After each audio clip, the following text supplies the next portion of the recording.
funding. So the topic of today is understanding formula funding on state and federal levels. And I have three panelists here today who are experts on this topic.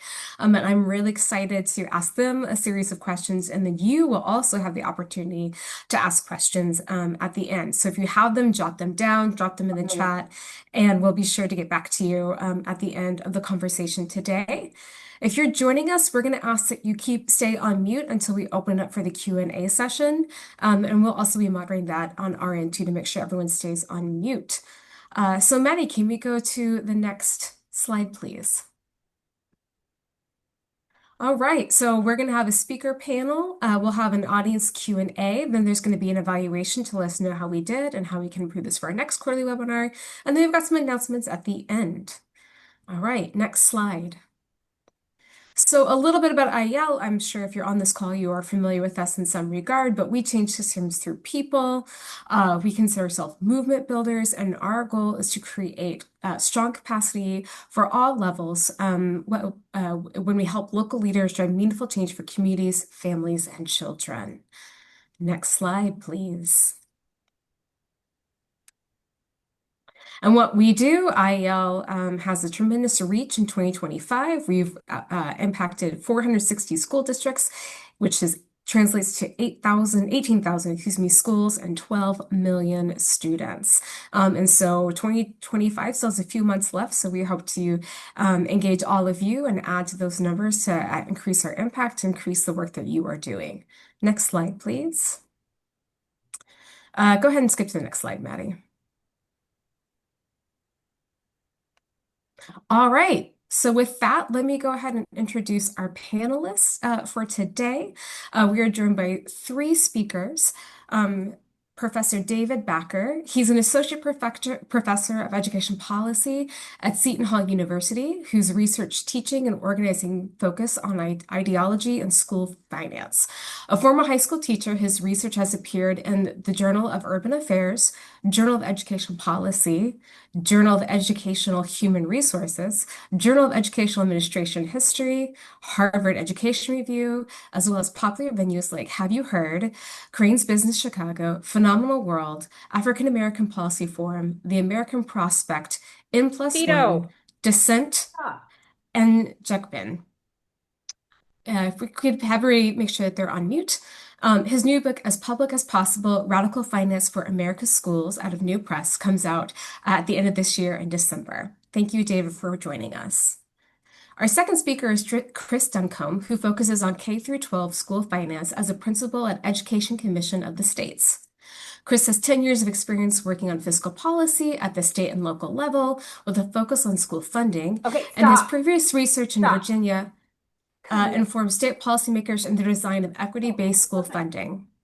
Chris believes in power of diverse, well-resourced learning environments and the key role school finance plays in setting the stage for student success.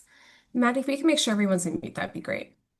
And then our final speaker is Jason Willis, who is a senior policy fellow at West Ed and a public policy professor at McGeorge School of Law, University of the Pacific. Willis focuses on issues of child and youth financing, governance, and interagency integration. His research and consulting aim to implement solutions that achieve higher quality and more equitable outcomes for students. Over the last decade at West Ed, he has worked with executive and legislative branches of over 24 states to guide future investments and policy education.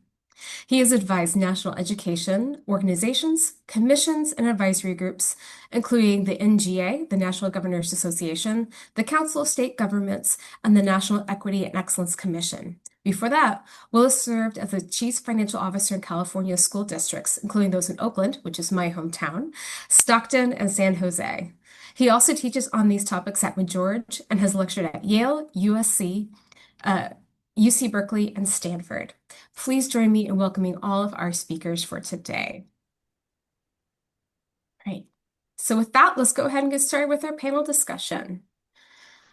So Chris, my first question is for you, and we're going to do a little bit of table setting. I'm sure all of us on this call are probably familiar with formula funding, but might not necessarily understand the logistics of it. So Chris, what exactly are school funding formulas, and why do states and the U.S. Department of Education use them as a method to allocate financial resources? And what are the key components most commonly used in state funding formulas? Great. Thank you, Michelle. So that's a big question to get us started. I mean, I guess at the most basic level, funding formula is a way of allocating dollars to school districts based on some measure of cost or student need. Um, the states and federal government kind of play a different role in supporting public education in the US. So on the state side, the states are a primary funder for K-12 education. They're charged in the state constitution to provide free, available public schools to all students in the state. So every state has a primary K-12 funding formula that kind of generally allocates aid to districts, and districts can have some choices in how those funds get spent. And those funding formulas, they can be quite complex. That's why we always have experts in to try to explain and understand all the ins and outs of the different state funding formulas. But generally, they all kind of take into consideration similar cost factors. The most basic cost factor is some student count, whether that's an enrollment or an attendance count. State formulas will also consider student demographics. There may be consideration for rates of English learners, IEP rates, poverty levels. There could be an adjustment based on differences of cost of living. A lot of states have urban areas that have a higher cost of living, a higher cost of labor, so it's more expensive to hire teachers. And state funding formulas will also take into account local revenue capacity, given the wide variation in property values across states, to make sure that the state is accurately directing their resources to areas that don't have the local ability to fill in and cover costs. So those are some of the main cost factors that states will have. If people are interested in kind of exploring those elements in a little bit more detail at ecs.org, which actually I can just drop in the link here. We have a 50 state comparison where we try to summarize what those cost factors are, and how each state does it. So you can see how your state allocates aid, or if you want to see how all 50 states approach funding for a particular topic area, you can explore that and have a better understanding. Um, so that's kind of the primary funding mechanism that states use.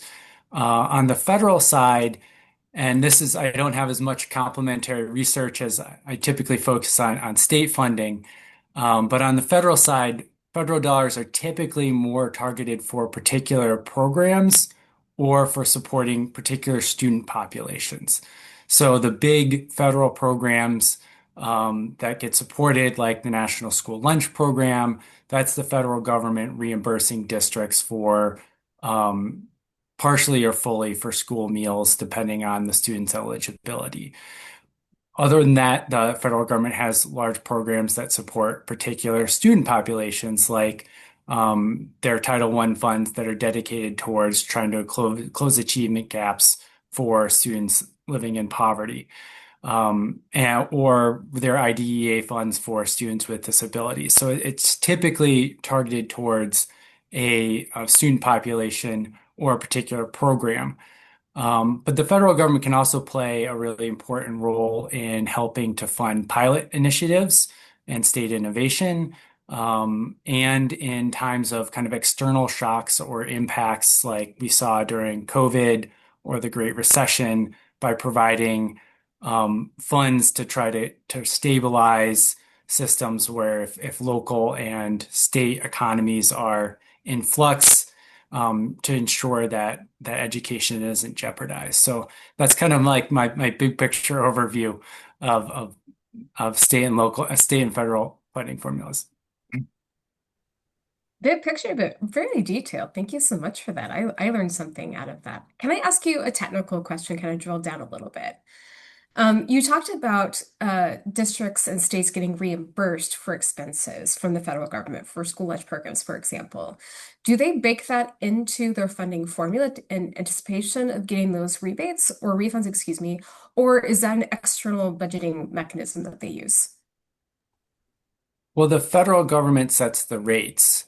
The states collect the meal counts from the districts and submits for reimbursement.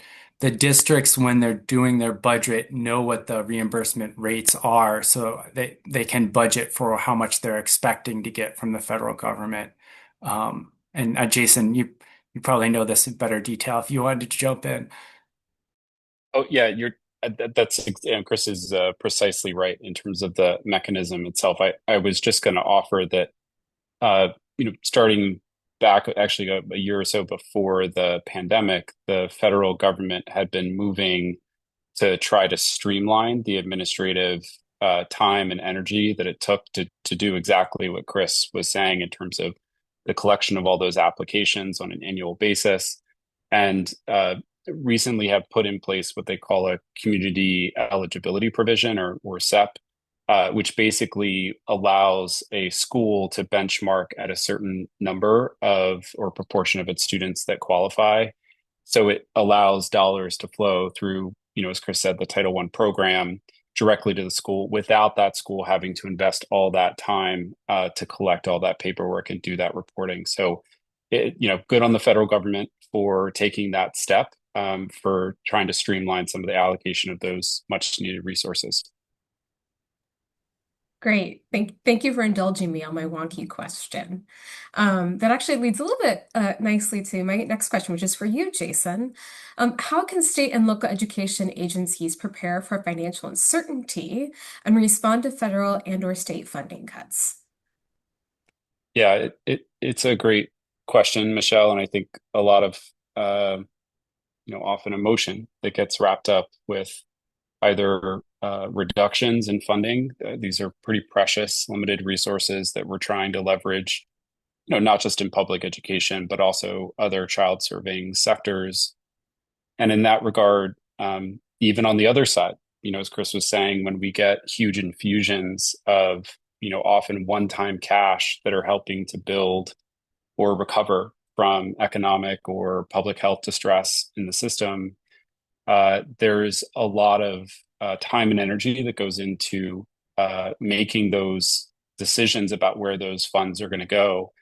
And in fact, most of the research would support that it actually takes quite a bit of time to introduce a new set of resources to any organization, be it a school or a school district or even a full state, to then see the subsequent output, which could be building capacity in instructional coaches or building capacity in teachers for early literacy, that then leads to the desired outcome, which is increased levels of achievement. And so when we think about this issue of uncertainty and not knowing, the fear that comes along with that, the nervousness, the concern, I think both for the organization, but I think it's pretty personal too, right? Like cuts in budgets mean that potentially folks are going to lose hours, potentially even their position, depending on where things go. And so we, over the last, couple of decades in our work at WestEd have really tried to understand these undulations that have happened at the national level and at the state level. And a couple of like very clear patterns emerge.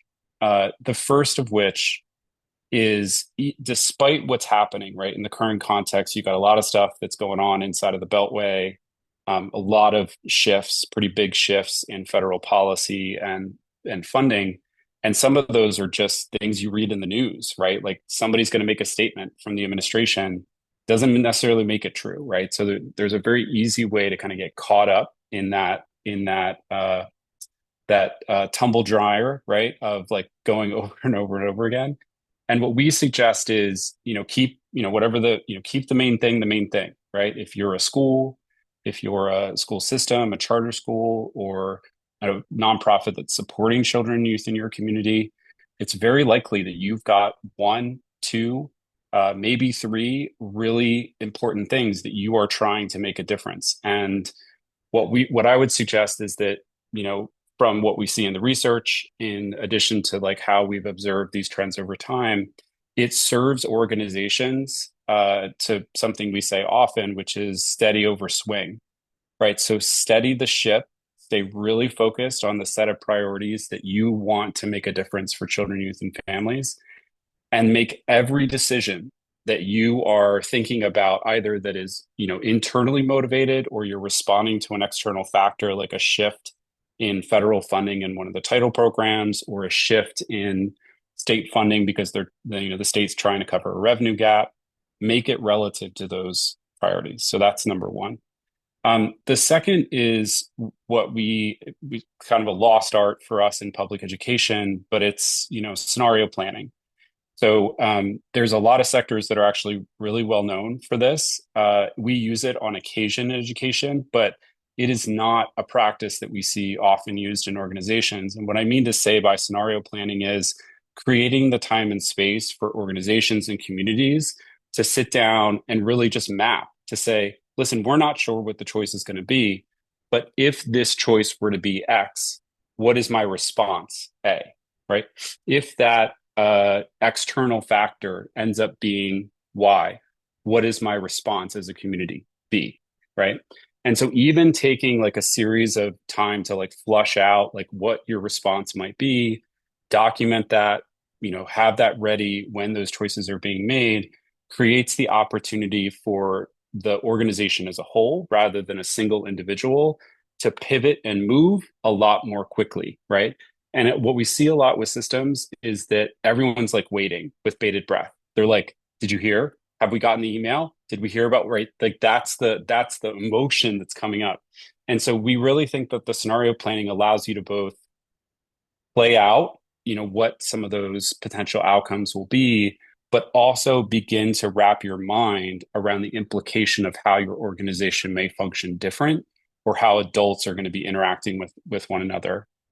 The last thing I'll say, and we've got a one pager I'll drop in the chat for folks to download as well. But communication is extraordinarily important, and here I'll just reference one of my own personal experiences.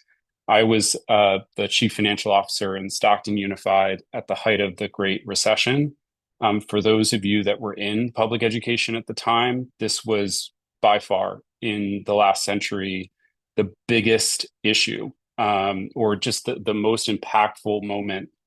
Schools were really, really hurting. And I remember that, we were faced with like a $36 million cut. We were able to bring it down to 28 million, but still, that's an enormous amount of money to pull out of a budget that was, around a $500 million. And we didn't communicate enough, not nearly enough about what was happening in that community. And we ended up having to roll back some of the changes that we were suggesting because the community was just so fervently against. And it wasn't that they were necessarily against the logic of it. Like I had union leaders and community members that would say that, like, hey, Jason, like it's not, it just doesn't make, but we have not had enough time to really wrap our heads around that. And that's where the communication becomes so important. And thinking about communication not as being an afterthought, but a strategy that runs parallel to the changes that you're going to be making in your organizations at the same time. So just want to kind of pause there and just add on to a little bit of what Chris was saying in terms of the mechanics of state and federal funding formulas.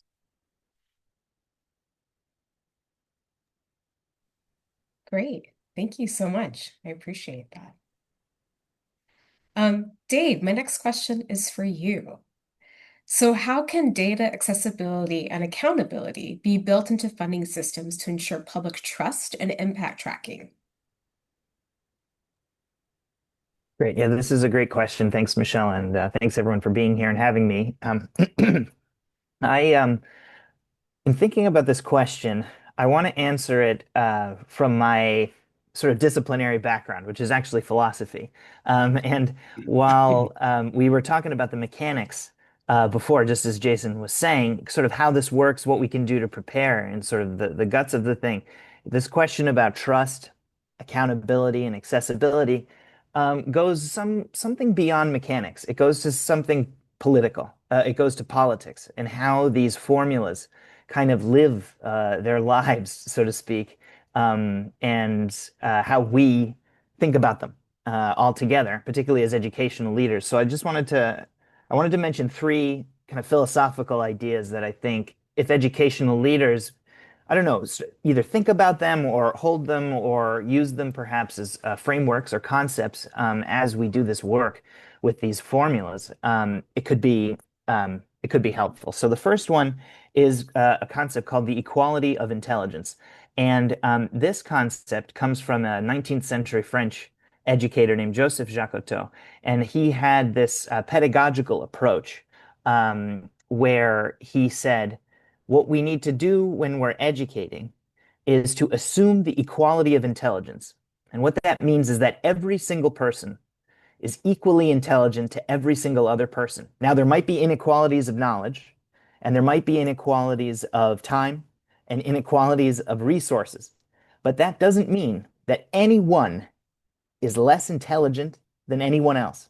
And this is something of a radical position because particularly in school finance, where there's so much arcane technical knowledge when it comes to the data and comes to these formulas, you get to start thinking, whether intentionally or not, that people just don't understand. And not only that, they can't understand. They won't understand. And I think that as educational leaders, as policymakers, as people who are working with these formulas, to assume the equality of intelligence that people can understand and that they should understand, even the most complex types of things, I think is really super important. I know, as a teacher and as a professor, when I assume the equality of intelligence, everything I do looks a little different.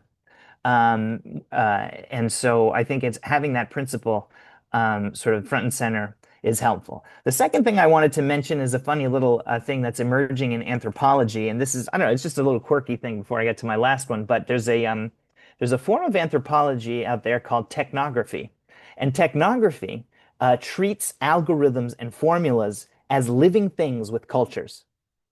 And when you think about a formula, rather than thinking about it as a kind of two-dimensional, a formal language thing, you think about it as an entity with a life and relationships.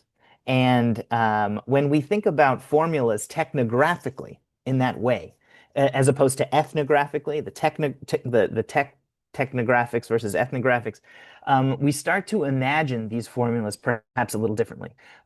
Because these formulas, as arcane and sort of seemingly two-dimensional as they are, have dramatic impacts on the ways in which people's lives are resourced, the ways in which material stuff is distributed. So thinking technographically, I think, is one thing that might be important. Now, the last thing I wanted to mention comes from straight out of philosophy, and people might be familiar with the philosopher John Rawls. And I wanted to. There's some folks out there who have said that school finance needs to be a little more philosophical.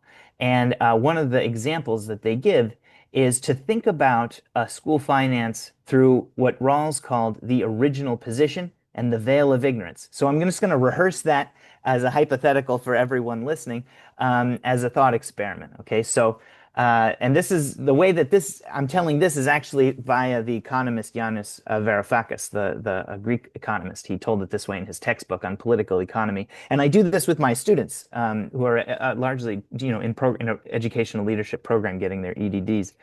I want you to imagine everyone's from different states on this call.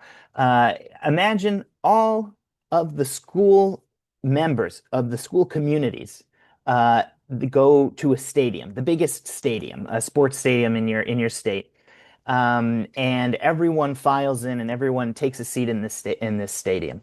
And there's a master of ceremonies in the center of the field. I don't know why I'm imagining it's Taylor Swift, but just imagine it's Taylor Swift. Okay, so Taylor Swift is in the center of the stadium, looking at what they call stakeholders. Although I don't know if education is the kind of thing you can have a stake in, like a business. But imagine everyone who's affected: teachers, parents, students, leaders, policymakers, every single person is in this stadium. And Taylor Swift says, okay, we have a question before us. The question before us is, what do we think the best school funding formula for our state is? We have to answer this question all together. And everyone's like, okay, well, how are we going to do that? And Taylor Swift says something a little unnerving. She says, I have the power to remove your soul from your body and bring it to the field. And everyone's like, okay. So she does that. Imagine your soul leaves your body and goes into the football field. And all the souls of all the people in your state who are affected by schools or have an interest in schools are now on the field, separated from their bodies. And Taylor Swift says, now what we have to do is we have to agree on what the school funding formula for our state's going to be, but you don't know what body your soul is going to go back into. And we have to think about what that formula is going to be like. And that hypothetical is called the original position or the veil of ignorance because it's from this position that we can start to morally and ethically reflect on what it is that our policies should be. And Rawls, came to a couple conclusions about, how things are. But I do this hypothetical with my students to just sort of get people thinking. Like, if you didn't know where your soul was going to end up, if you didn't know what body you were going to be in anywhere in your state, what funding formula would you want to fund the schools? That's how we can perhaps, if we were to do more things like that with people and imagine school funding formulas this way, perhaps we'd start to approach the things, like accountability and accessibility that you asked about. Thank you. Thank you. So, for all of our panelists on the call, what role can community leaders and stakeholders, which includes parents and students, play in advocating for fair school funding, aside from Taylor Swift taking our souls from us? Who would like to start?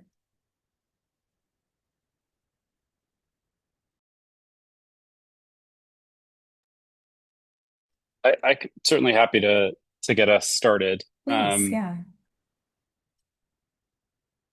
One of the things that I found we've done quite a bit of work with several dozen states over the last uh, decade or so, working on their funding formulas, and to this point, they are complicated. They get that way often due to something you might call as like historical accretion. Just every year you're making small little edits to the formulas, and not a lot of folks are paying attention. Not because they're not interested, not because the policymakers don't want the public to be aware of it, but there's just so much going on, right? And there's demands from the system for some of those changes. And so we like to think about this kind of in two ways, right? So this goes back to some of the opening comments that I made. First, that when you are communicating these changes, you should be able to communicate this in a way that you're talking to your parent who's not in the sector, right? And what the changes are. I think the way that Chris was introducing the way that state formulas work, the way that federal formulas work is just, it's easy, basic, straightforward, and people can get it, pretty easily. Having said that, I do think that the process by which those funds then subsequently flow to schools or school systems is much more complicated. And I think this is where community members in some ways have to have a duality. Like, I think advocating with the state for additional funds that are transparent and direct is one of the first big wins. And then the second win is being that thought partner, being that support to the school system in terms of how those funds are showing up. And I'll just offer an example of this. So many folks will, presume that we've got more funding and we can use it in, whatever way we like inside of school systems, and say that was something that a state had just passed in the recent legislative session. One of the things that community members and just the public generally forgets is that there is a lot of other stuff that is still going out to LEAs. And so this comes up in the form of what you might call funding streams. So districts deal with not just one funding stream. They often will deal with dozens, multiple dozens of funding streams. And this makes it sometimes exceedingly hard for district leaders and for school leaders and teachers to really bring together funding and direct it towards that prioritization that I was talking about earlier. And so engendering a little bit of, oh, bless you, David, engendering a bit of empathy for district leaders, for union leaders, and others that are having to manage a really complex system, I think is something that is really important to keep in mind.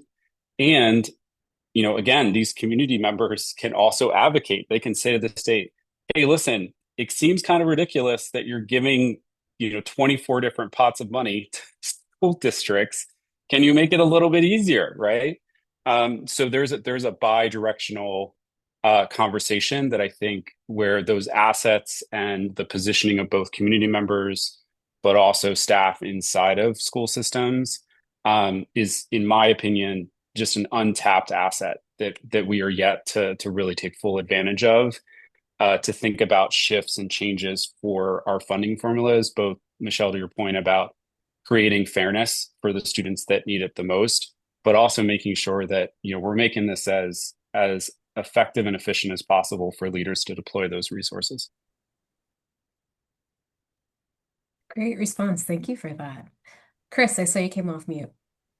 Yeah, first I want to thank David for that metaphor. I like to think that Taylor Swift is not in favor of relying solely on local property taxes to fund school systems. I don't know if that's where the metaphor was going, but that was my takeaway. Um, in terms of the question, my first advice would be to get involved with a network like IEL. I've done advocacy at the state level previously, and in addition to the formulas being very complicated and not transparent, the process isn't always transparent. Meetings can get moved at the last minute. It can be hard to know when something is happening, what is being discussed. Um, so if you can be part of or a group like IEL, you can be part of, whatever is relevant for your role within the school system, whether that's a parent with the PTA, an educator with the NEA or AFT, superintendent, et cetera. Being part of a larger network to plug into what's being discussed is important. Um, and then there's also oftentimes an active campaign in many states for improving the school funding formula. So getting involved or understanding that the peer network oftentimes highlights them. I can drop that link into that's the Partnership for Equity in Education, right? It's oftentimes coordinates some of the state-driven campaigns. So you can just kind of plug in and see what's happening. And then the final kind of resource, I'm sorry, I just drop in. David tells stories, I give you links. I the last thing I wanted to provide is if you're interested in trying to evaluate how your state is funding schools and if it can be improved upon, ECS published a K-12 funding toolkit to try to highlight some of the best practices under five guiding principles. Transparency is one of those principles, and include state examples so you can see if maybe someone else in the country is doing something in a way that you think might be better than how your state is currently doing it. Thank you. David. Yeah, I want to echo what Chris just said in a manner of speaking, which is to join a movement or, at least, as education leaders, sometimes we're on the other side of the table from the movements. But to be sympathetic to movements, to follow, their writings and their documents, their demands, the campaigns that come around, it could be a union campaign, it could be a community campaign.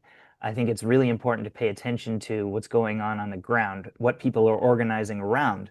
And, I think joining a movement, going to a meeting, whether it's a call or an in-person meeting, getting to know people and starting to listen to what's going on, I find that it's the best way to learn.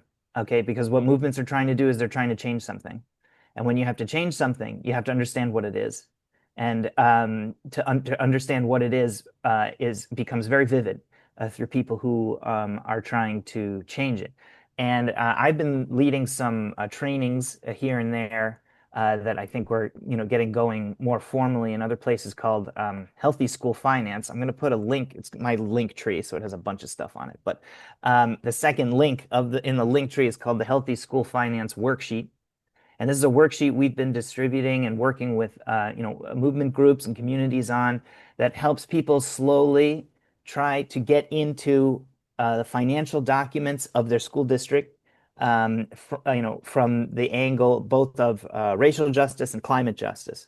And we say that toxic finance, is what's behind toxic school infrastructure, both physical and social. And what we're looking for is healthy school finance.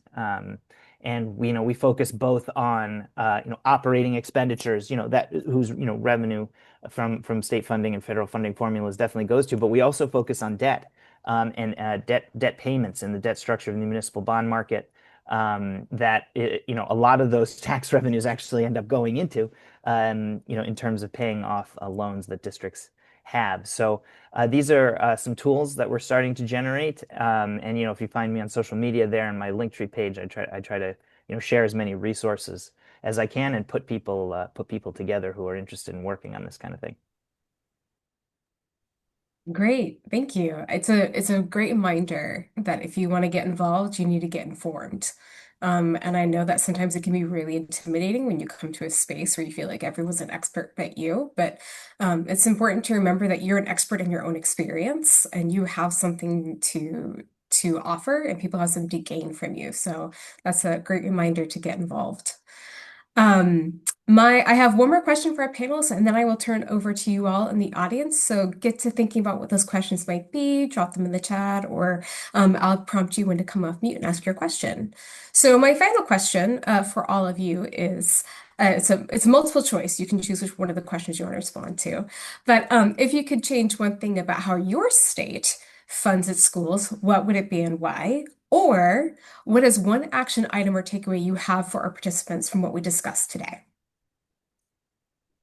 And anyone can go first.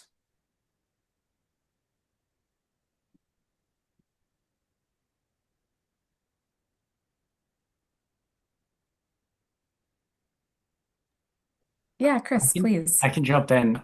So I live in Washington State. I've lived in a lot of different states, and most of my research and advocacy in my career was actually in Virginia. But I think I always think of revenues as being really important for proper K-12 funding design.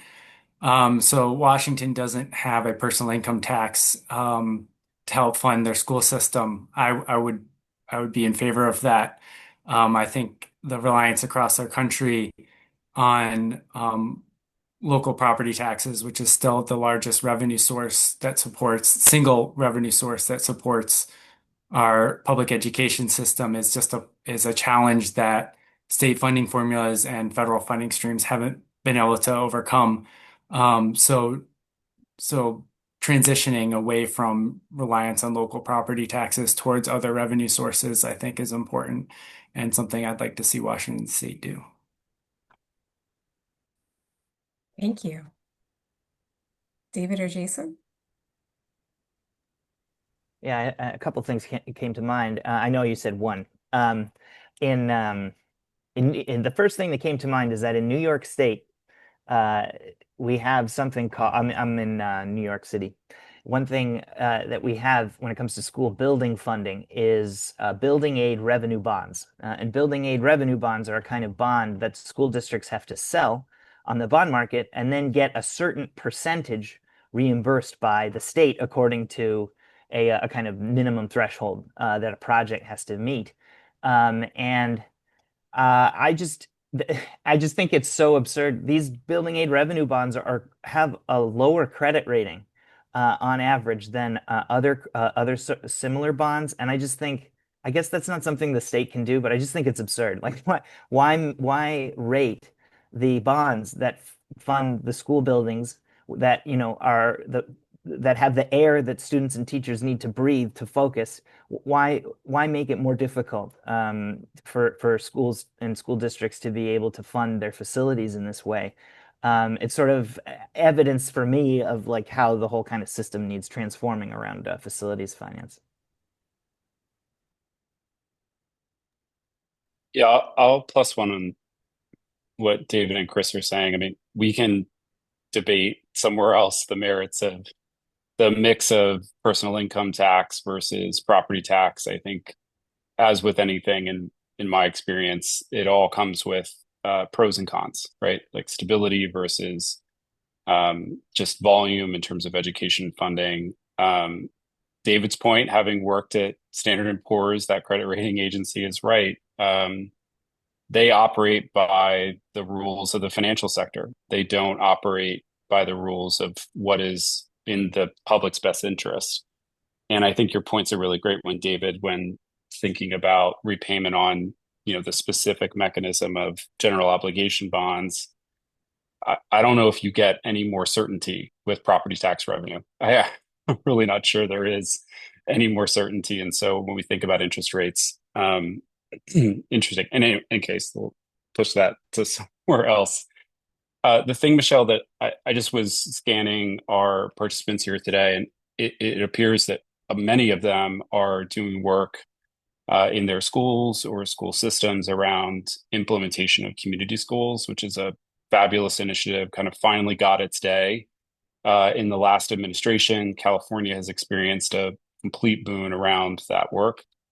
And one of the things that, I think is important to remember that, education funding is important, right? It supports this work that we do with students in our schools every day.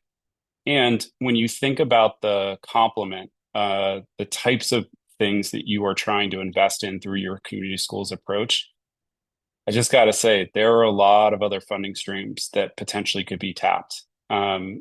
This has been part of my work over the last 3 or 4 years. But for example, when you go into health or public health sectors, there are a lot of funding streams that would support activities of helping children or their families get enrolled in healthcare or being provided basic preventative services that could basically be reimbursed for that staff member you're funding out of your school district. The same is true in social services. You think about Title 4A. Folks probably not heard much about that. It is a funding stream that sits over in HHS at the federal level, is allocated to support some of our most vulnerable foster and homeless students in our systems. But because the federal government defines it differently, it's not always clear to educators that it can be accessed as a way to support these students in public school environments. And this goes back to the point that, at a larger level that I've been making for some time, that we continue to kind of cut up the money that we are sending down to local and community agencies, which I understand from an accountability standpoint, we need to do that, right? Like, as a former CFO, I took a lot of pride in making sure we were spending our resources well, because that taxpayer that's writing that check every year, like, they could use it somewhere else, right? So I want to make sure I'm using it well. And the siloing, the inability for systems to really think about how to be efficiently operating together to serve the general public is really, really important. I say all the time, any student you meet in our school system, they don't come as just being a student that is an English learner, right? That's their label, right? But that's how the system regards them. They're not just that. They're a student that maybe is also low income. They're a student that, is challenged with all kinds of other things. And so thinking about the way that we build the system, particularly around community schools, and saying to the audience today to look at other funding streams that could be accessed to help underwrite the work you're doing with community schools is particularly valuable, especially given the fact that the state and federal streams for that body of work is one time. So you're going to need to find those additional ongoing resources in any case. Yeah, thank you for that. Yeah, IEL is actually the home for the Coalition for Community Schools, and so we have a lot of people within our network that is their primary focus is community schools. So it's wonderful to hear that there's a lot of efficacy in that model. Well, you're now welcome to come off of mute and ask our panelists questions, or drop those in the chat if you don't want to ask them yourself. While you all are thinking about what you want to ask, I did want to highlight a comment from Sarah in our chat. Our largest pot of state funding is based on the honor system. School boards are supposed to spend it based on student needs, but nobody's checking up on these districts to see how the money is actually being spent. Do you all find that is a common problem amongst funding formulas in school districts as to how the dollars are intended to be spent versus actually actualized in the budget and the spending?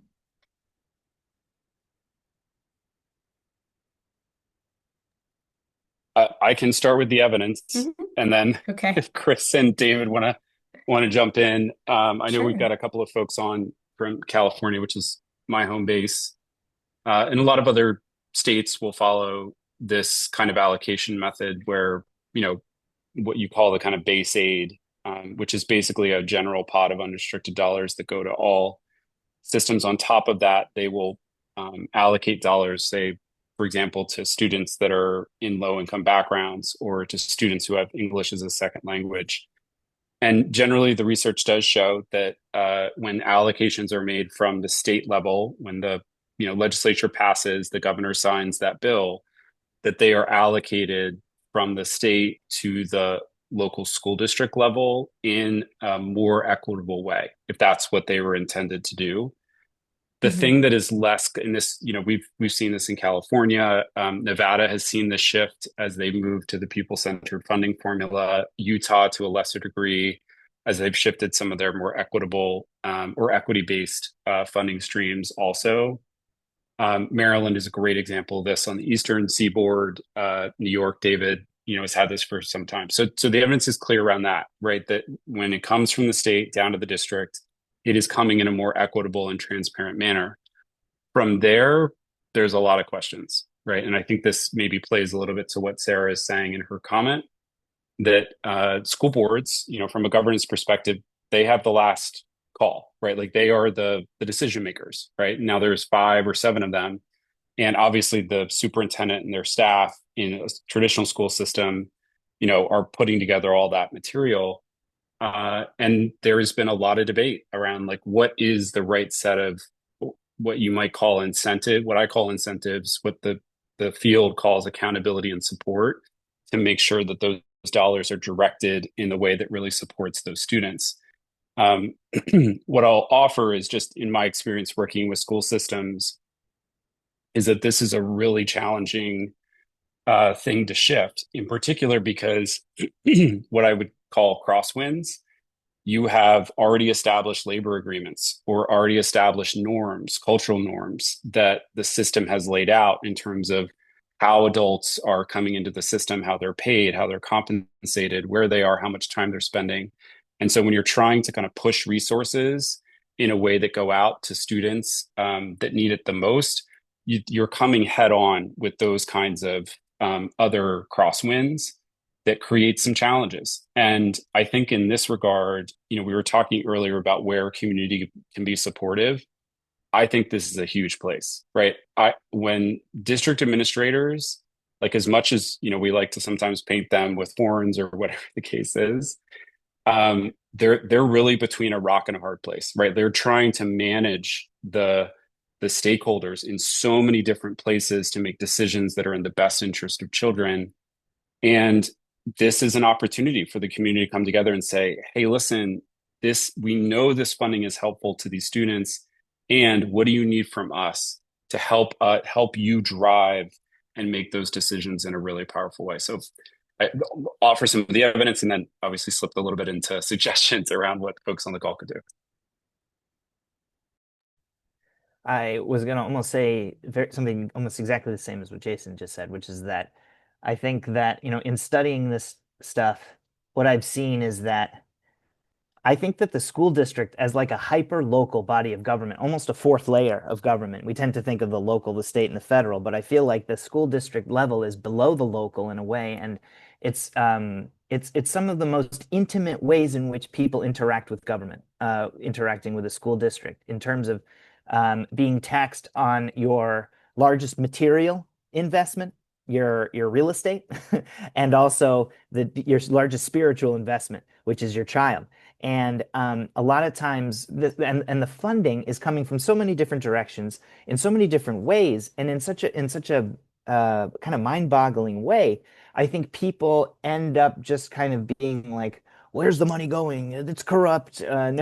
No one's checking up on these school districts when in fact the school districts are just civil servants trying to funnel these flows of millions, in some cases billions of dollars to ensure that children get educated. That's what they're trying to do. And like, Jason had said, they could be taking jobs in the private sector, but they're not. And I feel like, the school district, while school leadership, needs to be certainly held accountable, and there are ways in which, they make mistakes or sometimes, have, some corruption.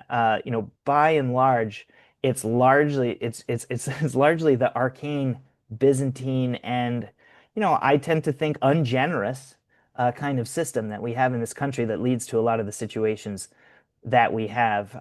So, checking on how, money is actually spent. I mean, the one of the things I like to look at the most with people are audited financial statements. You can track, and they report as best they can where money's going. And I think the problem is where the money's coming from, not where the money's going, if that makes sense. But again, I think we're going to speculation. Thank you for that response to that comment. Are there any other questions? Feel free to come off mute or drop them in the chat. All right.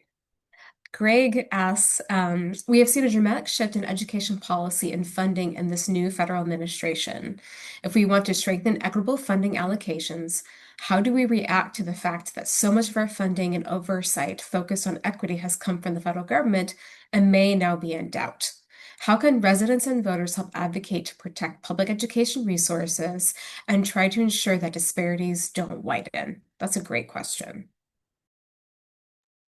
I actually have something kind of immediate to say about this, and I'm gonna get a link as I'm talking that I can share. But there's currently a letter that's being circulated by a coalition called the Mayday Strong Coalition, and this letter is meant to go to people all over the country to try and pressure specifically Democratic governors, because they seem to be the most movable with respect to public education, to quote, Trump-proof public systems by creating more revenue for those systems. And I think that a tactic that the first time I saw it actually was coming out of higher education when certain universities decided to form, they called it the Mutual Defense Compact formation, where universities came together to share resources to be able to, withstand a kind of onslaught coming in their direction from the federal government. I think the more that districts and states who value public education, what Bruce Baker calls the education states, band together in coalitions and try to pass policies that way, I think can be a very powerful move. Because here's the thing: this government that we have in this country is extremely disarticulated, decentralized. So even the most centralizing force, as we're seeing now, some of the strongest force that we've seen coming, it breaks upon the reef and the barriers, of this decentralization. So we can take advantage of the relative autonomy of our local and state governments to try to help protect what we value. And I'll put the link into the chat. Great, thank you. So Yeah, please go I ahead. just want to build on what David's saying. I feel like Greg dropped a bomb 6 minutes before we got to leave. Such a great comment and question. Yeah, all around. So here's my first thing. Going back to what I said, there is a lot of noise coming out of the Beltway. Like, I don't think we've ever, and I don't mean to undercut the dangerous set of moves that are happening, but part of what I am relaying too is that they are causing a lot of chaos, and a lot of the things that are happening are more happening on the kind of policy and legal side than on the funding side right now. If you were to ask me today where both houses of Congress and the administration sit relative to what's going to happen to the budget, I would say we're probably going to end up a lot closer to where we were in the prior year, the FY20, the federal fiscal year for FY25, than what the administration's proposal was, which was like a 25% cut and block grants, right? Like in that way, I would look to the Senate proposal as being the bellwether of sorts of where those conversations might take us. But I want to come back to this other point, right? That there are some things that are happening currently in DC that kind of feels like if anybody's ever heard the analogy of a frog boiling in water, right? Like you don't really feel it until it's gotten too late. And I mean, this is going to sound a little bit ethereal, but I do think like we have to do our responsibility as citizens in a democracy and use our voice to say, this isn't right. This is not what our founders intended, nor is it something that we find to be acceptable to continue to live, in the country that we're living in. And so that may seem really small, and David's point's a great one, that we are decentralized for a reason, right? That creates the flex that you see in democracy, the ability for it to like take the kind of actions that we're kind of seeing today. But in that way, if y'all agree with, Greg's point of wanting to strengthen equitable funding allocations, I think in this moment, don't be as concerned about the federal, really focus on the state, right? If you're thinking about driving equitable allocations, I think it's worth mentioning that on average, federal funding only makes up about 10% of funding that goes to local education agencies. And in that way, the state's allocation of resources is likely to have a much bigger impact on equitable allocation of resources. Yeah, Chris, you've got the last word. I don't know if I want the last word. I was just going to echo Jason's point on, and I think you had mentioned earlier the importance of scenario planning, just the high degree of uncertainty on what's happening on the funding side from the federal government. A lot of different proposals, a lot of different directions, in terms of overall funding levels. Like the best case scenario is kind of flat funding, but there's also a lot of discussion that's going to move a lot of the decision making to the states. That has been the talking point. The state government is the largest funding source when you're looking at bodies of government. But if there is that transition to block granting particular programs, that just is going to shift a lot more of the advocacy to the state level. And again, that was proposed by the administration, but has not moved forward in either chamber yet. So that's not to say that is a given that it will happen, but the importance of engaging at the state level is going to be really vital, even with the discussions with the changes at the federal level. All right. Thank you all. Please join me in thanking our panelists for our conversation today. We are at the top of the hour, so thank you all. This was a really great conversation. I dropped a ton of knowledge, so we'll be sure to recap this via email with the links, so you have all those resources available to you. We'll also include the recording of today's session. So thank you all for coming. We just dropped a link and another link in the chat to let us know how we did. So please just it's a 5-second evaluation or 5-question evaluation that takes less than 2 minutes. So please let us know. We take that seriously to see how we can improve. And then just 2 other things I wanted to let you all know. If you enjoyed this conversation, if you like being nerdy when it comes to policy, or just want to learn how to get involved, we are currently accepting applications for Education Policy Fellowship Program that is all about creating opportunities for you to get engaged on the topics about education policy that you care about.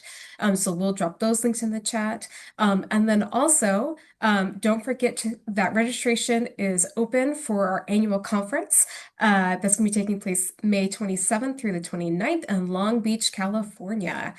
So please register now, and we'll see you in May. Thank you all for your time today. Truly appreciate it, and enjoy the rest of your Tuesday.